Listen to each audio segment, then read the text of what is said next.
दोस्तों नमस्ते, मैं सुशील कुलकर्णी, आप देख रहे हैं एनालाइजर न्यूज हिंदी। दोस्तों आप तो जानते हैं कि उद्धव ठाकरे के खेमे से मतलब शिव बाठा जो अलग पार्टी उनके लिए बनाई गई है, शिवसेना उद्धव बाला साहेब ठाकरे, इस पार्टी के हलफनामे चुनाव आयोग में दर्ज किए गए हैं, चुनाव आयोग को सौंपे गए हैं। लगभग शिवसेना के उद्धव ठाकरे गुट की ओर से दावा किया जाता है कि 11 लाख हलफनामे वहां दिए गए हैं, प्रतिज्ञा पत्र जिसे बोला जाता है, एफिडेविट भी कहा जाता है, वो दिए गए हैं।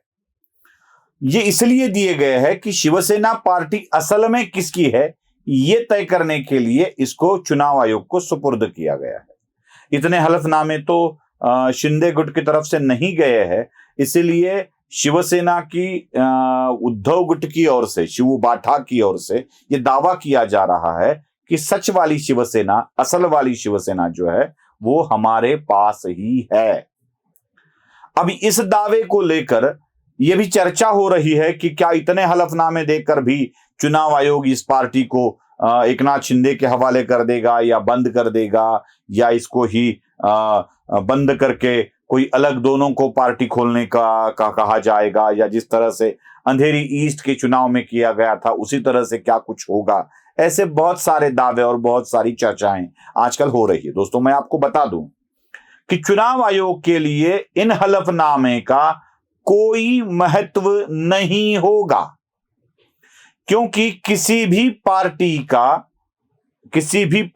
का रजिस्ट्रेशन होते वक्त आपके कितने सदस्य है ये पूछा नहीं जाता है। पार्टी की एक कार्यकारिणी बनाई जाती है और साथ ही साथ पार्टी की एक घटना बनाई जाती है, नियम बनाए जाते हैं और उन्हीं नियमों को और कार्यकारिणी को चुनाव आयोग के सामने रखा जाता है। फिर पार्टी को मिले वोट के अनुसार वो पार्टी क्षेत्रीय है, राष्ट्रीय है, इसका तय करता है चुनाव आयोग। मतलब किसी भी पार्टी को एक राज्य में मिले वोट कि एक परसेंटेज तय किया गया है कि यहां तक के वोट अगर आपको मिलते हैं तो आपको राज्य स्तर की पार्टी का दर्जा दिया जाता है। राष्ट्रीय पार्टी बनने के लिए भी किसी भी चुनाव में, लोकसभा हो या विधानसभा चुनाव हो, उन चुनावों में कुछ राज्यों में कुछ परसेंट वोट प्राप्त करना जरूरी हो जाता है, तब बन जाती है वो पार्टी राष्ट्रीय या राज्य स्तर की। मतलब वोटों का जो परसेंटेज है, मिनिमम वोटों का परसेंटेज, वही तय करता है कि आप असल में पार्टी राज्य स्तर की है या नेशनल स्तर की है। आपके कार्यकर्ता गण कितने हैं, सदस्य कितने हैं, ये तय नहीं करता है। अगर ऐसे होता तो महाराष्ट्र नवनिर्माण सेना के राज ठाकरे की सभा की सारी भीड़ अगर मनसे का मेंबर ही माना जाए तो मेरे ख्याल से मनसे को ही इस राज्य का सत्ताधारी पक्ष होना चाहिए। वैसे तो नहीं होता है, चुनकर भी नहीं आए और उन्हें नेशनल लेवल की पार्टी का दर्जा भी नहीं मिला है।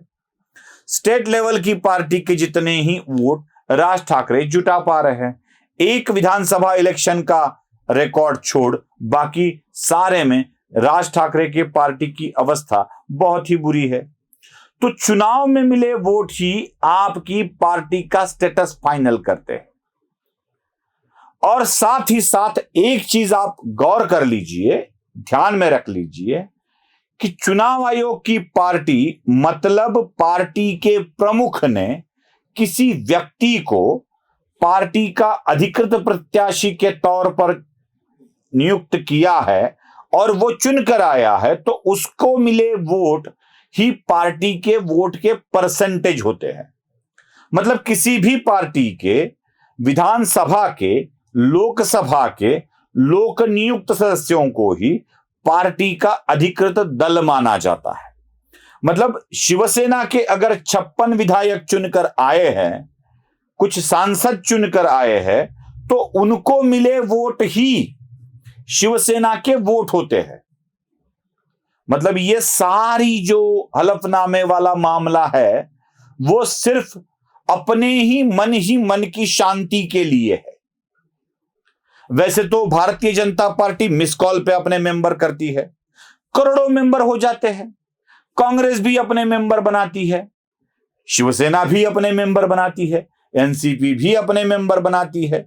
देश के सारे पार्टियों को मेंबर्स के दावों को मिलाया जाए तो मुझे यह लगता है कि 18 साल से ज्यादा उम्र वाले, मतलब जिनको वोटिंग का अधिकार है, भले ही देश की जनसंख्या 140 करोड़ हो, लेकिन 80 से 90 करोड़ तक ही देश में वोटर्स है।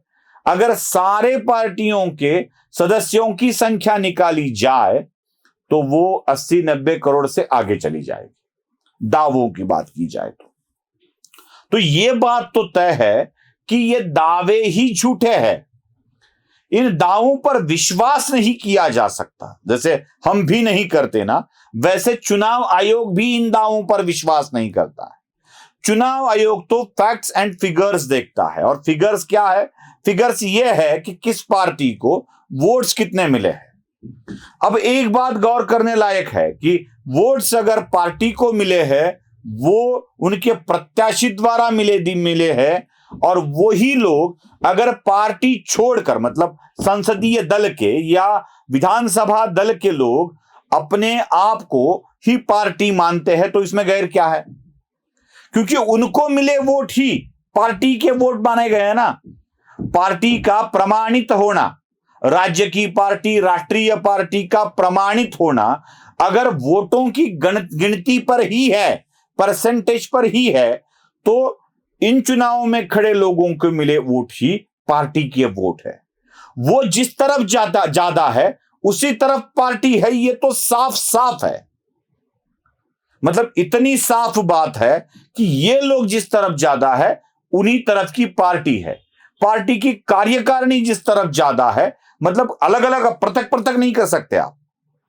मतलब एक पार्टी के सांसद इतने हैं, चलो ये हो गया, विधायक इतने हैं, ये बात अलग हो गई, कार्यकारिणी के सदस्य इतने हैं, ये बात अलग हो गई। अब तीनों को मिलाया जाए, सबसे ज्यादा किसकी तरफ है? पार्टी उनकी हो गई, वही पार्टी हो गए, पार्टी उनकी हो गई नहीं, वही पार्टी हो गए। मतलब 100 में से 80 लोग कहीं और चले जाते हैं और एक बाजू खड़े हो जाते हैं और कहते हैं कि ये 20 पार्टी नहीं है, 80 हम लोग पार्टी है, क्योंकि हमारे पास लोगों के वोट्स है जो आपने तय किया है, चुनाव आयोग ने, कि हम पार्टी है, क्षेत्रीय पार्टी है, नेशनल पार्टी है, ये आपने तय किया है। इन्हीं को हम भी तय करते आए हैं और यही आपको बताते आए हैं कि यही पार्टी है। तो इसी पार्टी को पार्टी मानकर ही चलना होगा। बाकी हलफनामे मिथ्या है, कोई अलग तज्ञ होगा, विशेषज्ञ होगा और वो बताएगा कि नहीं नहीं ऐसे ही होता है, तो वो विशेषज्ञ अपनी जगह।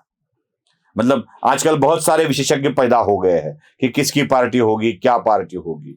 तो ये बात तो तय है कि चुनाव आयोग के सामने वोट्स संसदीय दल के सदस्य, विधिमंडल दल के सदस्य जिनके पास ज्यादा है वही पार्टी है। तो हलफनामे गलत थे, वो गुम हो गए, ज्यादा इन्होंने दिए, ये सब मन को बहलाने वाली बातें हैं। ये बातें हैं, बातों का क्या, इतना ही ध्यान में रखिए। वीडियो पसंद आए तो लाइक, शेयर और सब्सक्राइब जरूर कीजिएगा। धन्यवाद।